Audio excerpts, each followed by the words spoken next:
எதற்காக உழைத்தீர்கள்? அன்று சொல்றாரு, உணவை விட உயிரும் உடையை விட உடலும் மேலானது அல்லவா? ஆனால் மேலானவையை நாம் குறிக்கோளாக கொண்டு வாழ்ந்தோமா, கீழானவையை குறிக்கோளாக கொண்டு வாழ்கின்றோமா? அன்று சொல்றாரு, உணவை விட உயிர் மேலானது. ஆனா நம்ம உயிரை, அந்த உயிரை நம்ம பாதுகாக்கிறதுக்கு விரும்பு. We did not work today for that life, but we worked for உணவு, food. நாம் உணவுக்காக உழைத்தோம், உயிருக்காக, லைஃபுக்காக இன்னைக்கு உழைச்சோமா? எவ்வளவு நேரம் நிலையான வாழ்க்கைக்காக இன்னைக்கு நீங்க செலவிட்டீங்க? கொஞ்சம் யோசிச்சு பாருங்க. பதில் சொல்ல வேண்டாம். காலையில எழுந்திரிச்சிட்டு இருந்து 5 மணிக்கு எழுந்தவங்க இருப்பீங்க, 6 மணிக்கு எழுந்தவங்க இருப்பீங்க, 7 மணிக்கு எழுந்தவங்க இருப்பீங்க. இப்ப 7 மணி ஆகுது, 7:30 ஆகுது. இந்த டைம்ல 7:30 யோசிச்சு பாருங்க. Almost 12 hours you lived today. இன்னைக்கு 12 மணி நேரத்துல நீங்கள் உழைத்தது அதிகமாக எதற்காக?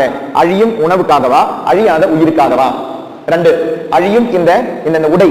நம்ம நினைக்கிறோம் நம்ம போடுற உடைகள் தான். அதிகமா நம்ம செலவு பண்றது உணவுக்காகவும் உடைக்காகவும்.